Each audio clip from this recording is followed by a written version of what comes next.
오늘 우리에게 주신 하나님의 말씀은 히브리서 11장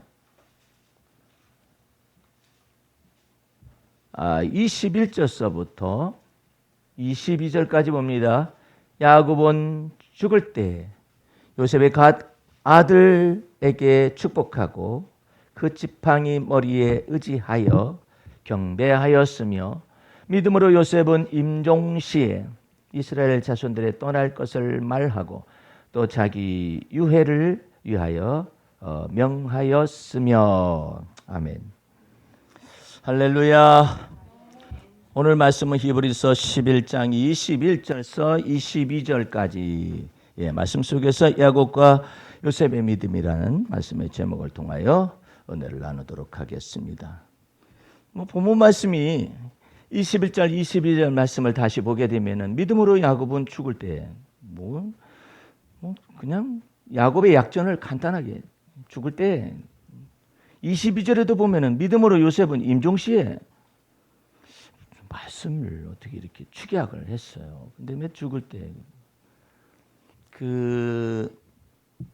발람이란 선지자는 아주 불의의 싹을 받아서 저주를 받은 선지자 알려져 있는데, 그 사람이 나는 의인의 죽음을 죽기를 원한다 이런 말을 했는데, 말은 그렇게 했는데 어쨌든 여기는 21절 22절이 야곱은 죽을 때, 그 다음에 또 22절에 보면 믿음으로 요셉은 임종시에.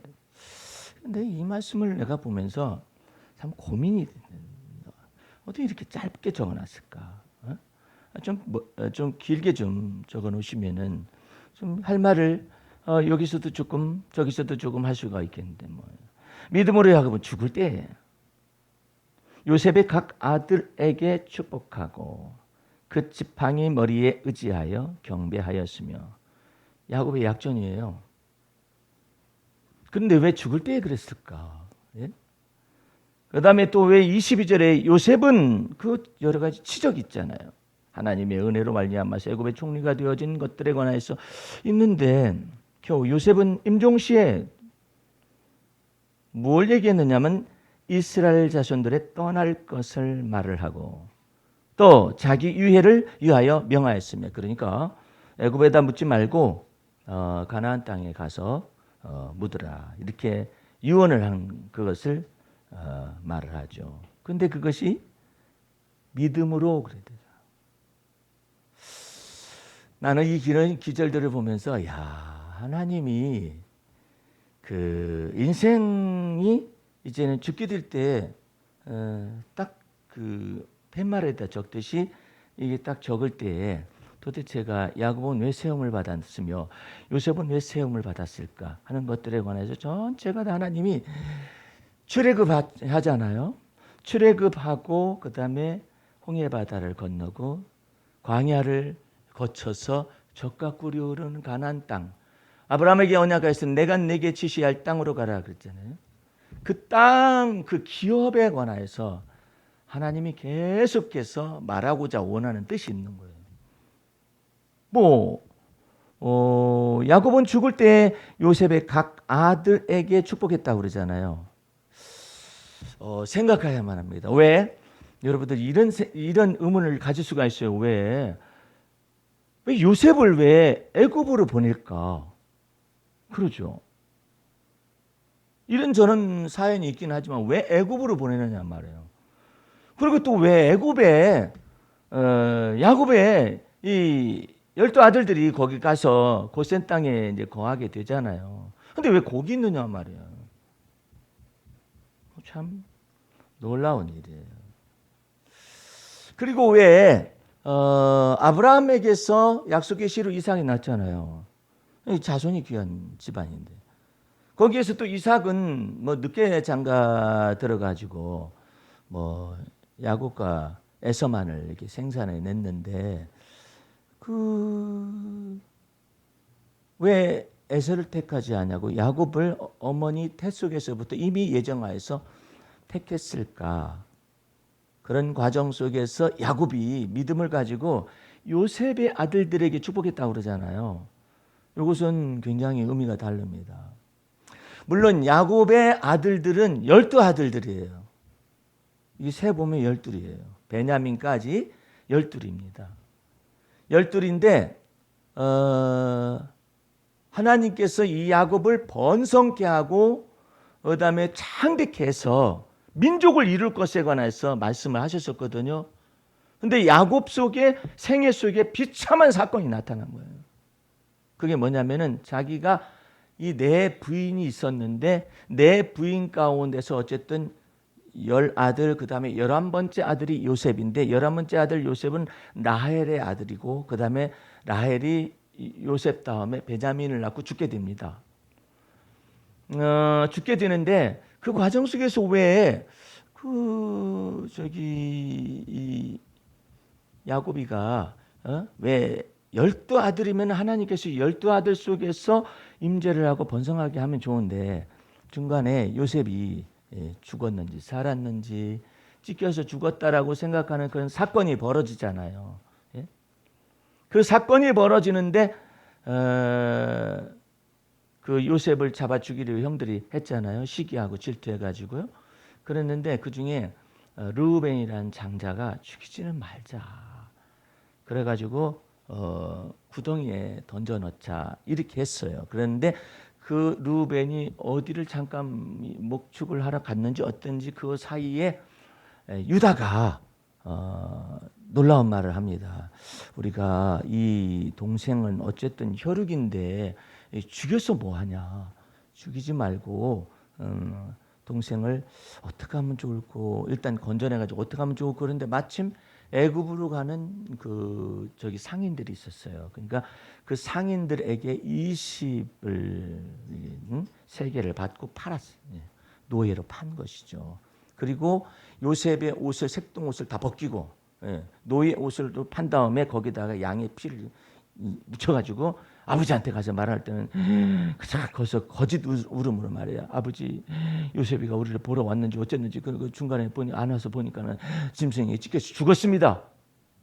이렇게 다 같이 이제 저기 짠 거예요. 짜가지고 보고를 한 거예요. 그러니까 막 야곱이가 막 울었어요. 너무 많이 울어요. 다른 놈의 자식은 죽어도 별로 생각을 하지 않는데 이게 도대체 제가 가장 사랑하는 라헬의 아들이 말이야 이렇게 죽게 되고 그냥 꿈도 그렇게 하나님이 주신 꿈을 가지고 있는데 어떻게 이렇게 죽게 되니까는 방성대고를 하고 그렇게 하고 난 다음에 이제 죽었나 보다 이렇게 생각을 하죠. 근데 야곱이가 가장 고민된 것은 뭐냐면 하나님이 언약하시고 약속하신 것이 있는데 왜 죽냐. 그것 때문에 굉장히 막 한꺼번에 늙어버려요. 그냥. 예. 여태까지 그렇게 머리가 너무나 영특해가지고 이게 하나를 바라면 한 두 서너 개를 단계를 막 가는 그런 야곱인데 그 다음부터 야곱이가 늙어요. 늙어가지고 어느 정도로 순진하게 됐느냐면은 아버지 그 저기 짐승이 이렇게 죽었나 봐. 이게 요셉 옷 아닙니까? 그렇게 말하면 옛날 같았으면 각자 고문을 해. 야곱이가 야 하나씩 들어와. 하나씩 들어와야 너 그 말이 사실이야? 이렇게 물으면 분명히 어디서 치면 나타나. 예? 그렇게 능히 알 수 있는 사람이에요. 근데 야곱이가 너무나도 사람이 영적으로 변화가 됐어요. 그래가지고 죽었다고 하니까 죽었다고 막 울어. 예. 이 야곱이가 나이도 들었죠. 나이가 들었는데 그와 같은 일을 겪으면서 하나님이 자기를 깨뜨려 부시기 시작하는데 어떤 계기가 어디서 깨뜨려 부시냐면 이 환도뼈를 그냥 쳤잖아요. 천사하고 씨름을 모두 천사하고 씨름을 한대. 예? 그러니까 막 천사가 못 이겨먹는 거예요. 천사를 씨름해가지고 이기려고 그래.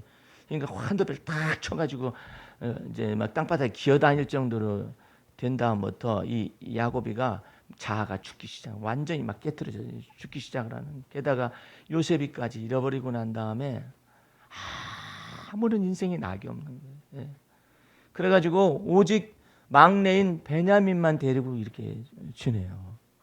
이렇게 지내고 있는데 기근이 발생하니까 이제 애굽에 양식이 있다더라 이렇게 말을 하니까 이제는 요셉의 형들을 보내지 않습니까? 요셉의 형들을 딱 보내는데 언젠가는 올 것이다 이렇게 생각을 하고 요셉이 생각하고 있는데 마침 온 거예요. 와가지고 막 히브리 말로 얘기하는데 요셉은 다 알아듣잖아요. 올 것이 왔구나 생각하는 거죠. 그래가지고 오자마자 요셉은 딱 이제 뭐 왕의 버금 수레를 탄다라는 것은 왕하고 똑같은 수레를 하나를 마련을 해가지고 요셉이 총리가 돼가지고 애굽에서 왕이 그랬어요. 나의 애굽에서의 너의 존재는 나는 보좌 위에는 없다. 나머지는 네 말 하나에 수족을 함부로 놀릴 자가 없을 것이다. 그렇게 해가지고 그냥 버금 수레, 왕의 수레하고 버금하는 그 수레를 딱 타게 하는 그 사람이잖아요. 그리고 또 요셉은 그 애굽의 제사장하고 결혼을 했어요. 딸하고. 그래가지고 있으니까 완전히 애굽 사람이죠. 예. 그러고 딱 있는데 이 형들이 딱 온 거예요. 와가지고 오자마자 이 요셉의 속에서 막 지혜가 돌아갑니다. 지혜가 돌아가는데 뭐라 하냐면 너네들은 정탐꾼이다.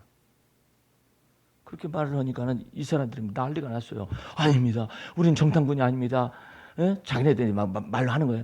우리 아버지가 가나안 땅에 있는데 그 가나안 땅인데 아버지는 나이가 들어서 늙었고 그냥 저희들은 다 이렇게 왔습니다만은 아우가 하나 있는데 그렇게 있어서 그러니까 우리는 정탐꾼이 아닙니다. 가족들이 확실하게 있으니까 정탐꾼 아니라고 그러잖아요. 그러니까는 요셉이가 너희 애비가 살아 계시냐 이렇게 말합니다. 아, 살아 계시죠. 그리고 또 너네 아우도 있어? 그러니까 있습니다. 그래. 그런데 내가 보니까 너희들은 분명히 정탐꾼 같아. 정탐꾼이 아닙니다. 그러니까 그래 너희가 정탐꾼이 아닌 것을 증명을 해야 할 텐데. 예? 그러니까 어떻게 하면 저희가 증명할 수 있겠습니까? 아우를 데려와라. 이 요셉의 마음속에서 지금 이 고도의 지혜가 단계적으로 움직이는 거예요. 아우를 데려와라. 아우는 데려올 수가 없습니다. 왜 그러냐? 그러니까 그 아버지 속에 그냥 사랑하는 아들이 있었는데 어디로 갔는지 행방불명이고 이 아들마저 만약에 여기로 데려온다면 우리 아버지가 곧 죽을 것입니다. 그렇게 말을 하는 거예요. 그래? 그러면은 일단 너희가 돌아가긴 돌아가는데 아우를 데려오지 아니하면은 너희가 정탐꾼으로서의 이 불명예를 벗지 못한다.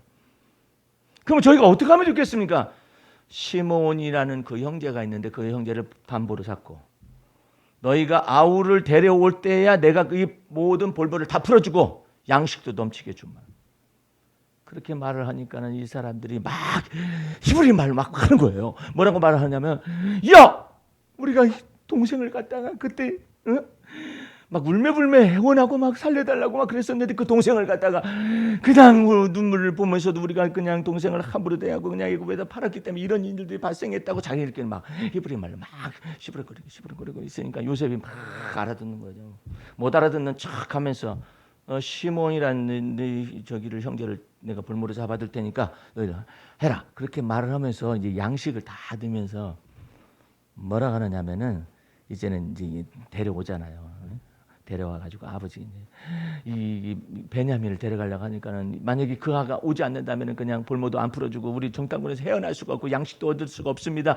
아버지한테 그러니까 이 아버지가 그러면 데려가라. 내가 요셉도 잃어버렸는데 이 아들도 잃어버리면 잃어버리지 하면서 요셉이 이 야곱이가 이 아들을 데리고 이제 드디어 베냐민을 데리고 딱 이제 왔어요.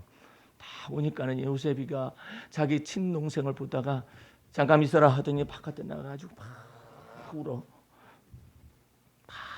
울고 눈물에 싹 닦고 난 다음에 와가지고 너희가 말하던 아우가 이 사람이냐? 이 사람이라고 그러니까 너희가 나한테 데려왔음으로 인해서 내가 양식을 가득 주마. 그러고 난 다음에 따로 딱 불러서 청지기를 불러가지고 뭐라 하느냐면 곡식자로 해도 곡식을 잔뜩 채워가지고 넘치게 채워대 나의 마시는 잔을 이 요셉의 총리가 마시는 잔을 누구한테 넣냐면 이 베냐민의 이 자루더미에다 딱 몰래 넣어라. 그렇게 넣어가지고 내가 시키는 대로 해라. 그래가지고 이제 이 사람들이 그냥 기뻐가지고 돌아가려고 그러는데 가다가 중간에 보니까 이 말들을 이거 뭐 저기 나귀들을 이렇게 먹이고 막 아니면 이렇게 해야 하는데 이 각자 풀어봐라. 풀어보는데 이 베냐민의 이 자루 속에 이 요셉의 황금잔이 딱 들은 큰일 났다. 우리는 이제 죽었다. 그래가지고 이제 막 어떻게 하면 좋냐? 그런데 이제 막 이제 얘기하고 다시 돌아가자. 이렇게 돌아가가지고 요셉한테 무릎 꿇고 다 우리가 죽을 줄을 범했습니다. 왜 그러느냐? 우리 잔이 없어졌는데 어디로 갔느냐? 모른 척하면서 그러니까 아이고 우리가 죽을 줄을 했어요. 누구한테서 자루에서 누구한테서든지 나오면 그 사람은 여기에 볼모로 잡혀 있어야 합니다. 요셉이가 이 머리를 딱 써가지고 베냐민을 딱 잡아두는 거예요. 딱 잡아두고 난 다음에 누구를 모시려고 그러냐면 이제는 아버님을 이 애굽으로 모시기 위해서 모략을 막 쓰는 거예요. 왜? 이와 같은 것 속에서 이제 나중에 야곱이가 올려가질 않는 거예요. 이거 뭐 요셉까지 죽었는데 맞아 베냐민까지 죽으면 어떡하느냐 고민을 하고 있는데 이 요셉이가 이제 자기 신분을 형들 앞에 딱 밝히는 것이죠. 밝히면서 나를 애굽에 판 것으로 인해서 고민하거나 슬퍼하지 말라고. 나를 애굽에 판 것은 지금 이 기근 씨를 지나가기 위한 하나님의 모략입니다. 그래서 자기가 요셉인 걸 다 얘기를 밝히는 것이죠. 그리고 앞으로 5년 동안이나 기근이 남았으니까 아버님을 오시라고 하십시오. 그렇게 가지고 이제 야곱이가 의심하고 안 올 것 같으니까 이 요셉이 타는 황금 마차를 다른 마차들과 합해서 쫙 보냅니다. 보내고 난 다음에서 야곱이가 야 하나님께서 내게 이처럼 죽었다고 생각되는 아들을 보이시는구나. 내가 죽기 전에 목숨 다하기 전에 어서 빨리 가서 애굽에서 요셉을 봐야겠다고서 이제 가게 됩니다. 오늘 여러분들 여기에서 창세기 40 이제 46장을 펴세요.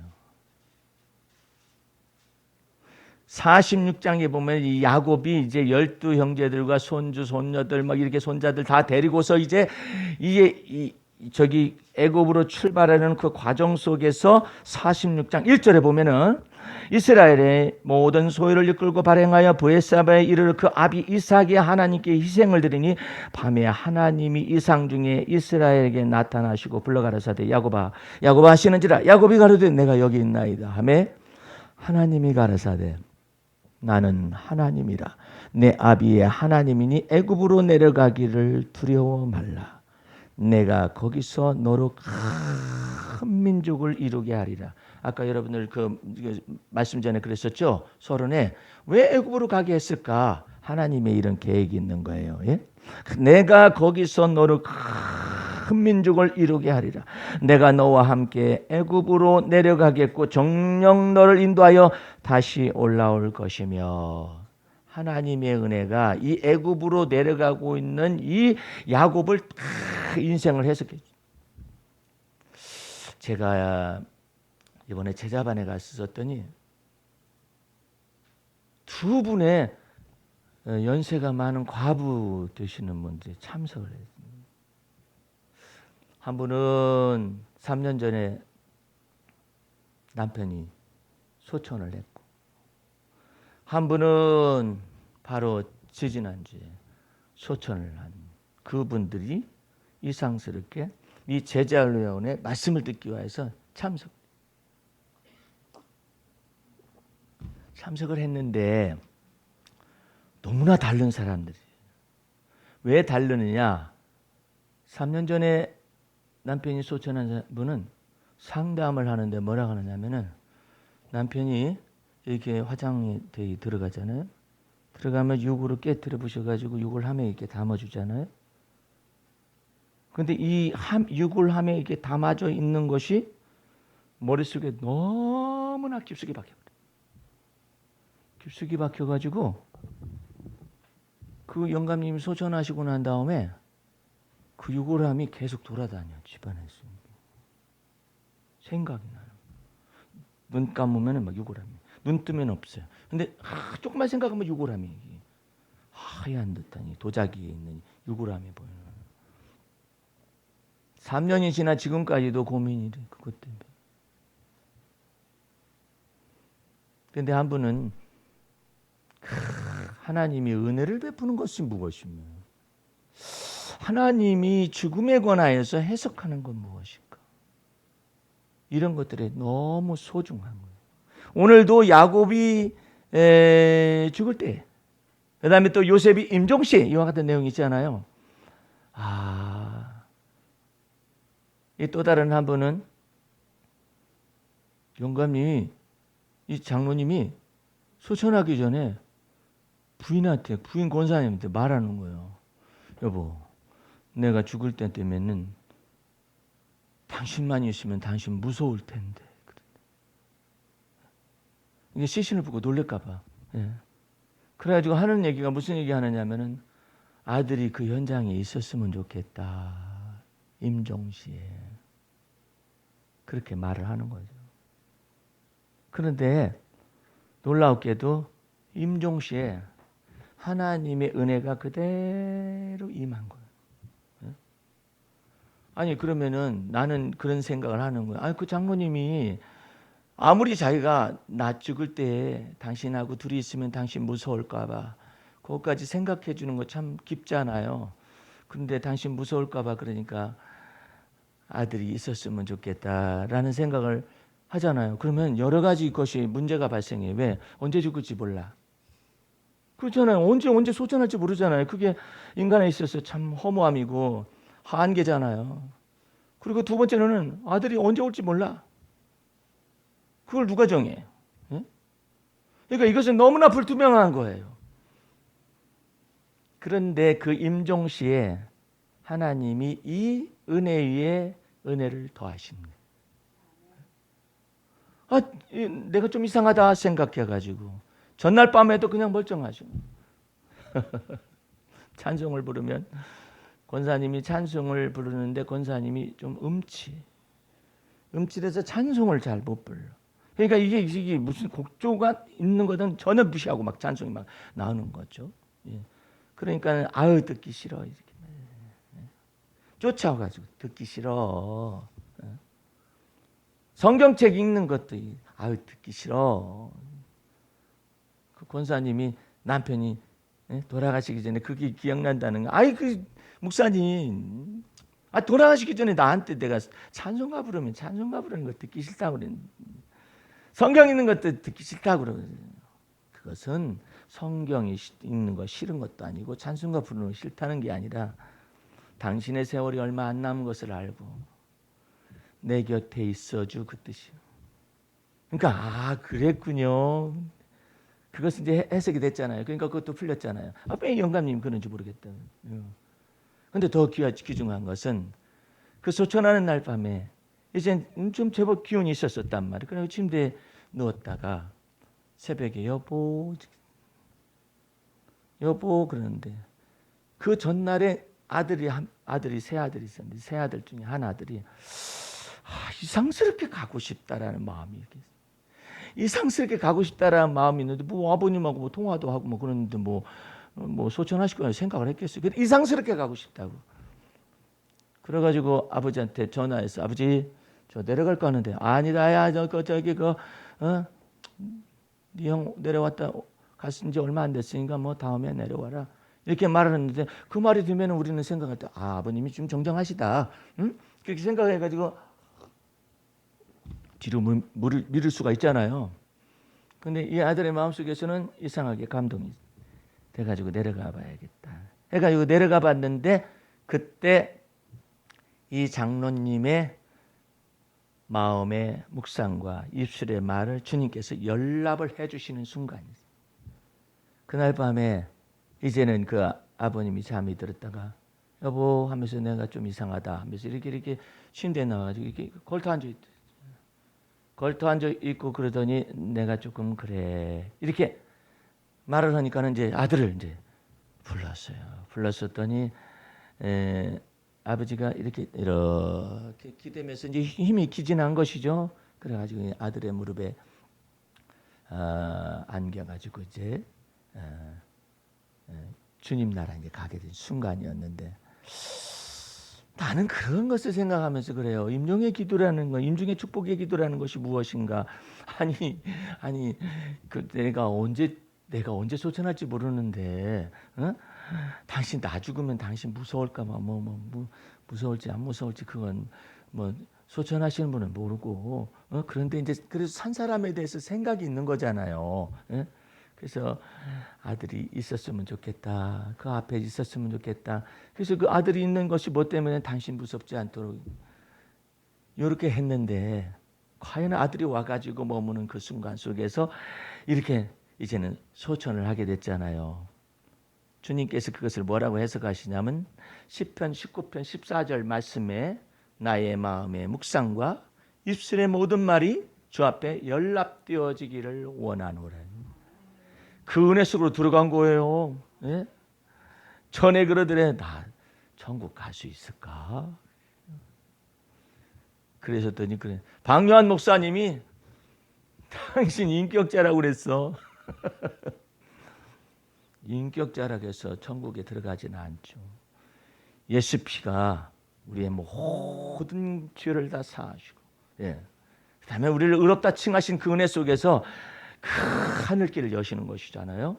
근데 어쨌든 그렇게 편히 잠자듯이 소천하시게 됐는데 그 장로님이 너무 그 위트라고 말할 수는 없잖아요. 이렇게 허리가 이렇게 굽으셨는데 나 죽으면 허리는 어떻게 되려나 이렇게 되면 어떻게 되려나 권사님 대답이 아주 그냥 아주 걸작이야. 죽으면 다 펴지게 하실 거예요. 소천을 하셨는데 이게 쫙 펴져. 야, 안 펴질 수도 있대요. 그래가지고 이렇게 누르고 막 그럴 수도 있는데 이게 쫙 펴져. 반듯하게. 지금 여러분한테 이 얘기를 하는 까닭이 뭐냐면 이 죽음의 순간 속에서도 하나님의 은혜가 있으면 반드시 성령의 위로가 따라붙어. 위로가 따라붙어 가지고 그 죽음이 삶과 일반이 돼요. 성경 속에 이 언어가 있어요. 예? 흑암이 빛과 일반이며 삶과 죽음이 일반이다. 그런 내용이죠. 외국 사람들은 전부 다 묘지가 다 마을에 있어요. 그냥 이렇게 있어요. 삶과 죽음이 일반이다. 여기에 경계선이 일반이다 그러는데 우리는 어떤 의미에서 삶과 죽음이 일반이냐면 주 안에서 죽는 자들은 주 안에서 잠잔다라고 표현을 하잖아요. 그 하나님의 은혜가 계속 있는 거예요. 예? 그 하나님의 은혜가 있으니까 내가 제자반에 딱 들어가자마자 그 권사님 20년 만에 보는데 20년 먹는데 내가 꽉 안아줬어. 그러면서 내 입에서 주님께서 무슨 말씀하신 줄 아세요? 잔치집일세. 왜 잔치집이 되느냐 말이에요. 30분간을 풀어했어. 그 인생에 대해서 풀어주고 하나님이 성령 안에서 어떤 일을 가져오는가 그걸 다 풀어줘. 근데 같이 따라온 사람은 5분밖에 안 해줘. 이 권사님이 은혜가 있는 거라. 여기 이 권사님에게 은혜가 있는. 무엇 때문에 은혜가 있느냐? 이 장례를 통해서 아니면 임종시에 하나님의 은혜가 임하는 것이 무엇인가를 정확하게 보여요. 야곱이가 죽을 때 이제 이 요셉이 저기로 갔잖아요. 고센 땅으로 갔잖아요. 거기에 이제 자기가 생각하는 거예요. 하나님께서 이제 나를 취하실 때가 됐는가 보다 해가지고 이 야곱의 마음속에 하나님의 성령으로 말미암아 지혜와 계시의 정신이 막 움직이기 시작하면 두 아들을 데려와요. 두 아들 데려오니까 이 요셉이가 두 아들들을 데리고 갔어요. 므낫세는 장자고 에브라임은 차자예요. 그런데 야곱이 눈이 어두워요. 눈이 어두운데 요셉이 아버지 여기는요 장자고요 므낫세고요 여기는 에브라임 차자입니다. 이게 이제 손을 이렇게 해주는 거죠. 이쪽 야곱의 오른손에 장자를 야곱의 왼손에 차자 에브라임을 이렇게 넣었잖아요. 그러니까 축복기도 해주세요. 그러니까 야곱이가 엄청난 말을 쏟아냅니다. 애굽에서 얻은 이 두 아들은 네 자식이 아니다. 이 두 아들은 내 자식의 소유로 한다. 그리고 그 다음부터 낳은 자식을 너의 자식으로 명한다. 이해가 안 되죠? 그러더니 그게 무슨 뜻일까 했더니 손을 야곱이가 이렇게 바꿉니다. 네. 예. 애를 바꾸는 게 아니라 손을 보이지도 않잖아요. 보이지도 않는 사람이 이 예언과 같은 말을 하면서 요셉아 하나님 여호와께서 너를 갖다 이처럼 애굽에다 심은 까닭은 하나님께서 여기에서 이 하나님의 백성을 창대케 하기 위한 하나님의 계획이 있는데 이제 너의 두 아들은 동시에 내 것이 된다. 자기 아들이 된다는 거예요. 예? 그 다음에 자식들은 너희 자식이 된다. 그래가지고 이 손을 착 어긋해가지고 축복 기도를 합니다. 아버지 손이 바뀌었어요. 아니다. 안다.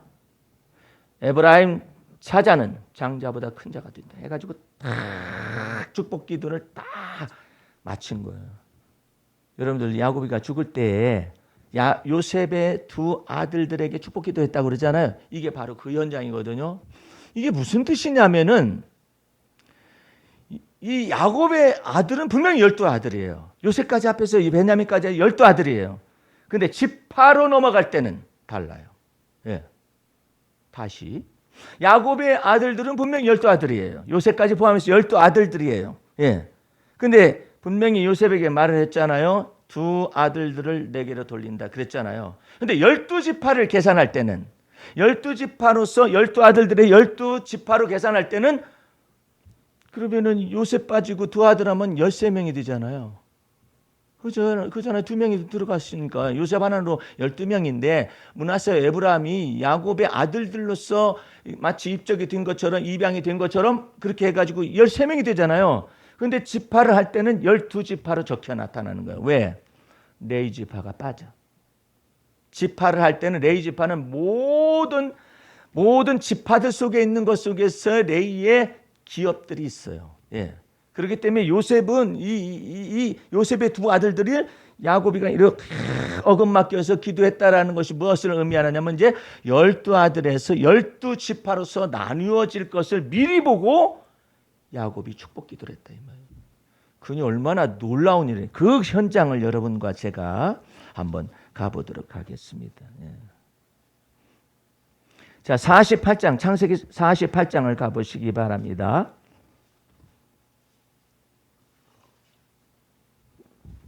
이 일 후에 혹이 요셉에게 고하기를 내 부친이 병들었다 하므로 그가 두 아들 므낫세와 에브라임과 함께 이르니 혹이 야곱에게 고하되 내 아들 요셉이 내게 왔다 하며 이스라엘이 힘을 내어 침상에 앉아 요셉에게 이르되 이전 가나안 땅 루스에서 전능하신 하나님이 내게 나타나 복을 허락하여 내게 이르시되 내가 너로 생육하고 하게 하며 번성하게 하며 내게서 많은 백성이 나게 하고 내가 이 땅을 네 후손에게 저 영원한 기업이 되게 하리라 하셨느니라. 내가 애굽으로 와서 내게 이르기 전에 애굽에서 내게 낳은 두 아들 에브라임과 므낫세는 내 것이라 그러죠.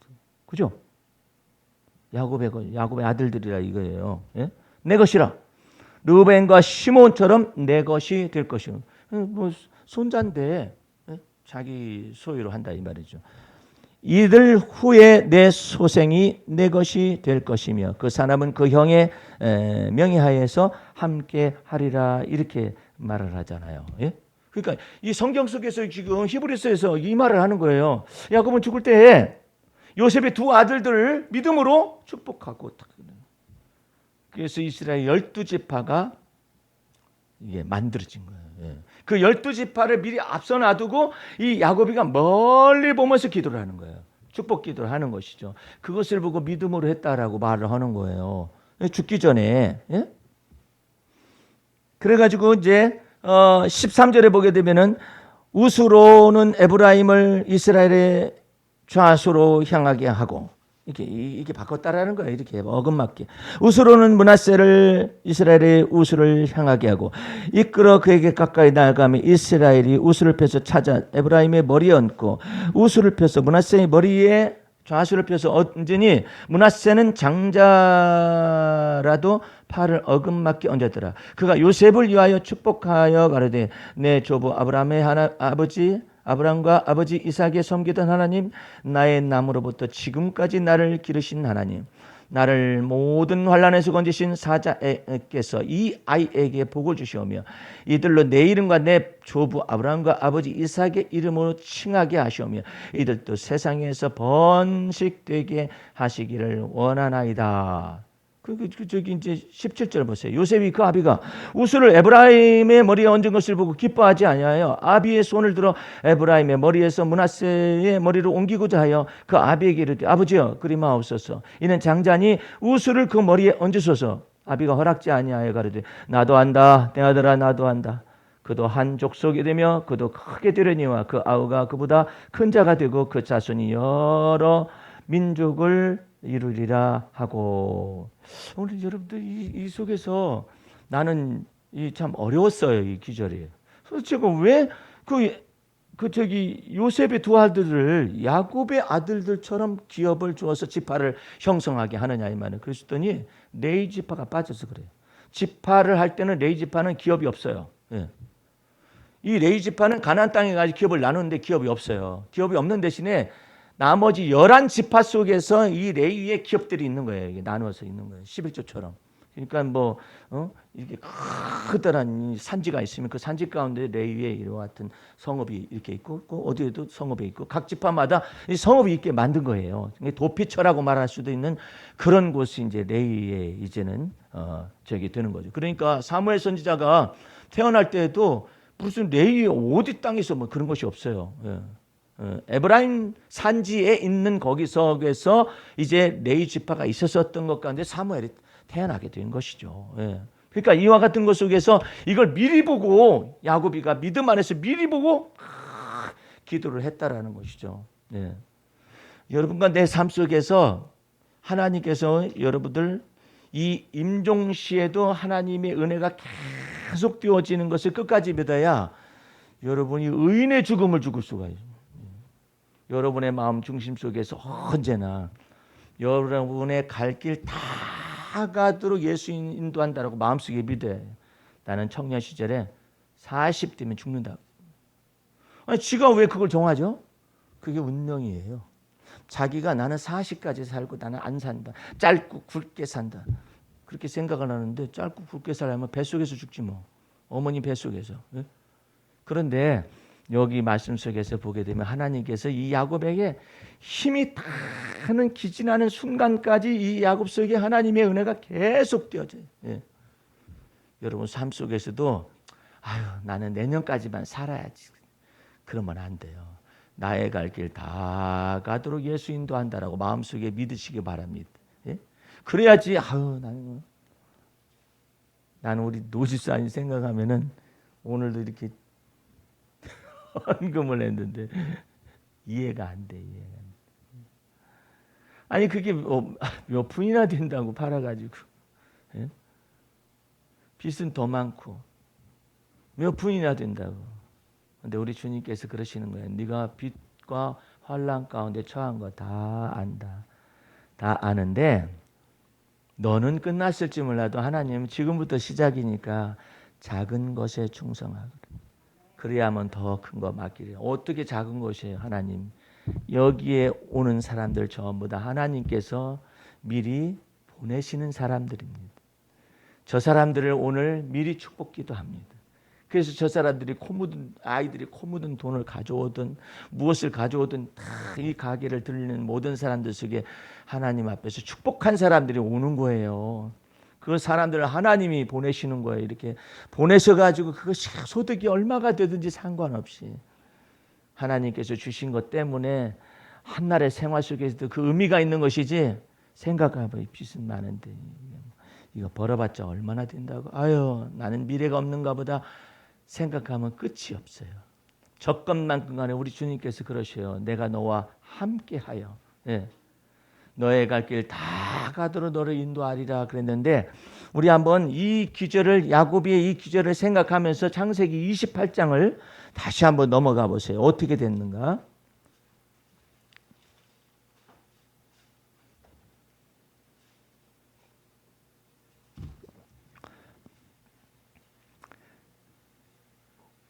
창세기 28장 12절 써 봅니다. 꿈에 본즉 사닥다리가 땅 위에 섰는데 그 꼭대기가 하늘에 닿았고 또 본즉 하나님의 사자가 그 위에서 오르락내리락 하고 또 본즉 여호와께서 그 위에 서서 가라사대 나는 여호와니 너의 조부 아브라함의 하나님이요 이삭의 하나님이라. 너 누운 땅을 내가 너와 내 자손에게 주리니 내 자손이 땅에 티끌같이 되어서 동서남북에 변만할지며 땅의 모든 족속이 너와 내 자손을 인하여 복을 얻으리라.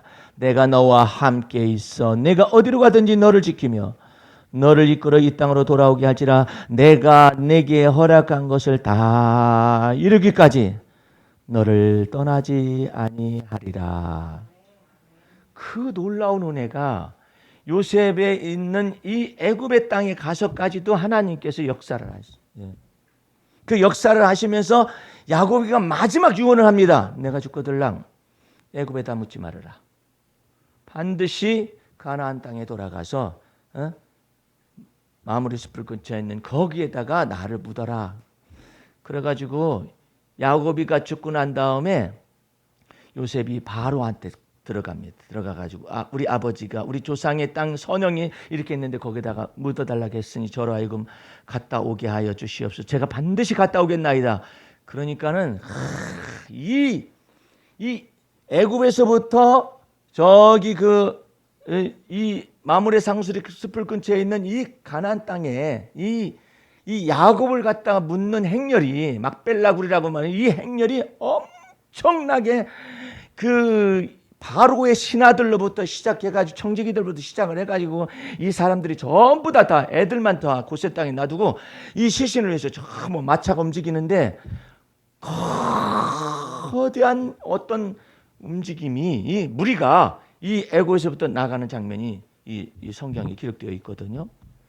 근데 여러분 이게 뭘 상징할까요? 장차 400년이 지나고 난 다음에 이 애굽에서 출애굽을 해가지고 적과 구리는 가나안 땅을 가는 것을 미리 연습을 해버린.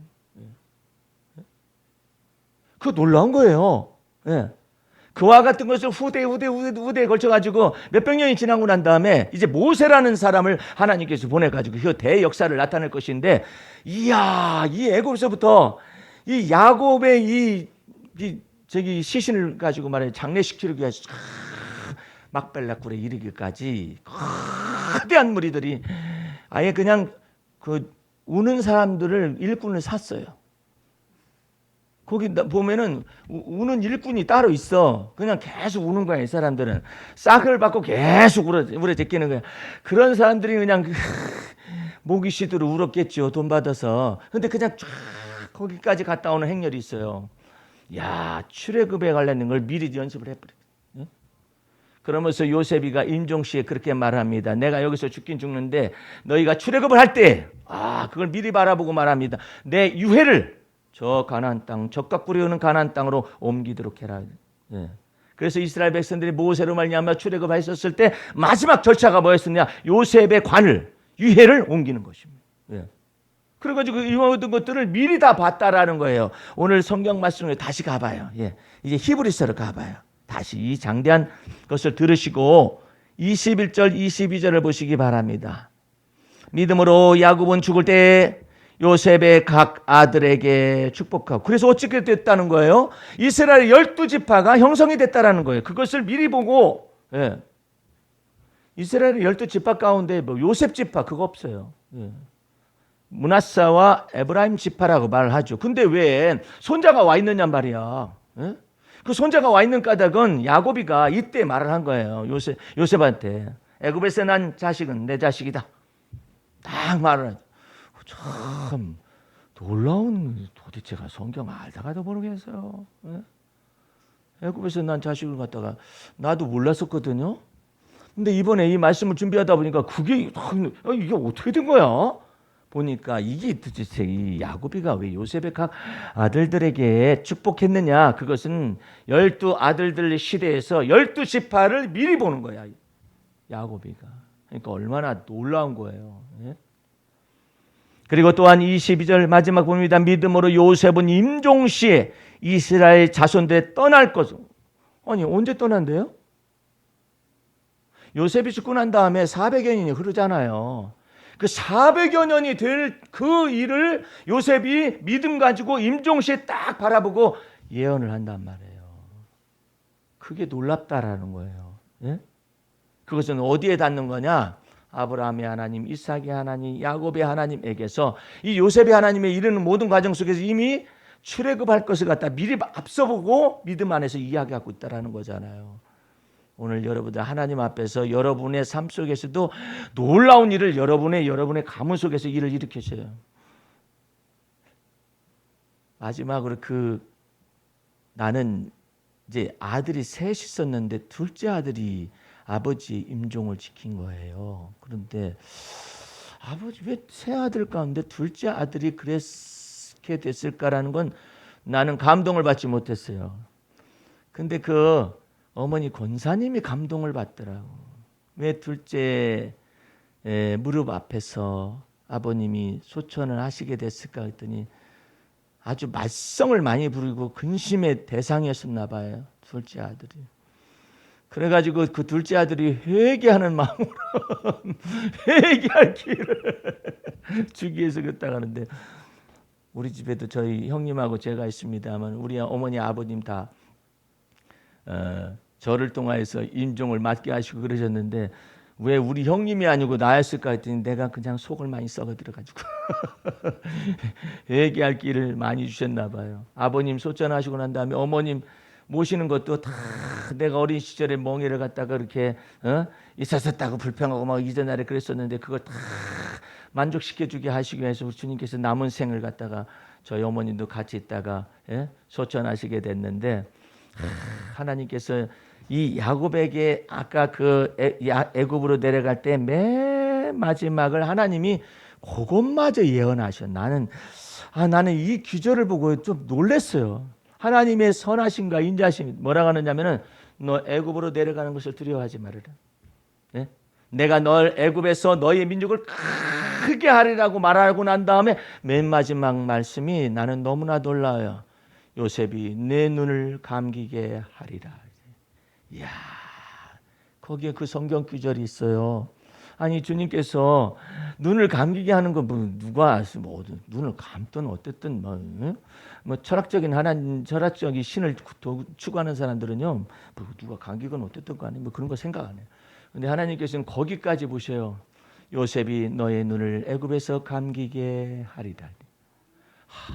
나는 이런 기절을 보면서 좀 소름 돋는다 그러죠. 하나님의 인자하신 언어가 하나님의 자비하신 그 언어가 얼마나 깊숙이까지 그래요. 부활하시고 난 다음에 40일 동안 제자들과 더불어 거하고 있을 당시에도 물고기 잡다가 지친 제자들을 위하여서 예수님이 먼저 가셔가지고 그냥 숯불에다가 물고기를 굽잖아요. 와서 조반을 먹어라 그래요. 아니 무슨 조반을 먹든 말든 무슨 상관이야. 그런데 예수님은 조반을 먹으라고 거기서 물고기를 더 굽고 있다가 부족하냐 더 가져오너라 해가지고 또 그러시더니 또 다른 날에는 제자들 앞에서 나타나셔가지고 예수님이 시공간을 초월해서 쫙 나타났잖아요. 그러니까 제자들 마음속에 유령하냐 이런 생각이 들어가니까 그 마음을 아시고 예수님께서 생선을 가져오너라. 근데 구운 생선을 가져오니 거기서 뼈채로 다 이렇게 다 유령은 몸이 없거니와 나는 몸이 있지 않느냐. 이와 같은 걸 나타내시면서 참 우리는 몸의 부활을 전하는 까닭이 뭐냐면 예수님이 몸의 부활의 첫 열매가 된 것처럼 죽음은 그냥 영만 덜렁덜렁 있는 게 아니라 나중에 부활의 산소망이 있어서 이 변화된 육체를 갖는다라는 거 아니에요. 그것이 우리에게 주시는 하나님의 영생의 마지막 선물이에요. 그것이 있으니까 다 알아보겠죠, 뭐. 아유, 우리 김 권사님 계시네. 아유, 우리 집사님, 우리 권사님 계시. 알아보긴 알아보겠죠. 근데 알아보긴 알아보는데 좀 계급 차이가 있어요. 변두리교에서 사는 사람도 있고, 그다음에 성에 사는 사람도 있고, 이게 달라요. 이게 격조가 달라요. 행한 대로 갚으신다고 주께서 말씀하시게 되면 믿음으로 행한 대로 우리 주님께서 갚아주실 것인데 여러분들 주님을 변함없이 사랑하시면 하나님의 은혜가 있을 줄로 믿습니다. 그래서 여러분들 믿음으로 살아요. 그리고 인생 한 번인데 인생 한 번인데 뭘 그렇게 그냥 저거 했다고 이 주님과 더불어서 날마다 동행하면은 우리 주님께서 여러분의 삶 속에서 임재하셔. 이제 마지막으로 이 구절 한번 읽고 마치도록 하겠습니다. 기도시 보세요. 나의 시대 주여 어스름해질녘 황혼 속에 문득 옆구리에 허전함을 느낄 때 당신으로 채우고 은혜의 말씀으로 채워 내 주와 맺은 언약을 기억합니다. 삶은 쏜살같이 저편으로 달려가고 해는 어느덧 지고 달은 차고 기울며 친구들은 바쁜 걸음을 재촉해도 여전히 당신만은 내 안에 머무십니다. 주여 내 흐르는 세월을 노여워하거나 한탄하지 않고 주 안에 동행하는 시간들을 시시로 소중히 간직하노라면 언젠가 주께서 여시는 나의 시대를 주시겠지요. 감사하라 내 영혼아. 죄책감과 고통의 멍에를 짊어지던 옛 습관을 버리고 주 안에서 생각하는 능력을 기꺼이 훈련받으라. 송축하라 내 영혼아. 스스로 근심과 걱정을 만드는 망상과 두뇌 습관을 벗어버리고 하나님의 뜻대로 근심을 생각하고 해석하는 능력을 기꺼이 단련받으라. 오라 내 영혼아. 흐르는 세월을 한탄 말고 주님께서 내 등불 되어 내 흑암을 밝히심을 믿을지어다. 찬양하라 내 영혼아. 오직 주께서 너의 가는 길을 아시나니 내가 단련을 받은 후에는 하나님의 손에 왕관이 되며 정금같이 나오리라. 하나님께서 여러분의 갈 길 다 가도록 먹고 마실 것을 공급하실 것이며 여러분의 생에 다 가도록 하나님의 은혜를 공급하여 주실 줄로 믿습니다. 다 같이 기도하겠습니다. 우리 하나님 아버지 감사 찬미 올립니다. 주의 보혈 능력 있고 그 피의 권세와 능력에 힘입어서 오늘을 살아갑니다. 주 예수 그리스도의 피권세와 능력으로 우리를 덮어주시고 매일의 삶 속에서 주와 더불어 믿음 가운데 동행하는 귀한 삶을 살게 도와 주시옵소서. 모든 말씀을 예수님 이름으로 기도하였습니다. 아멘.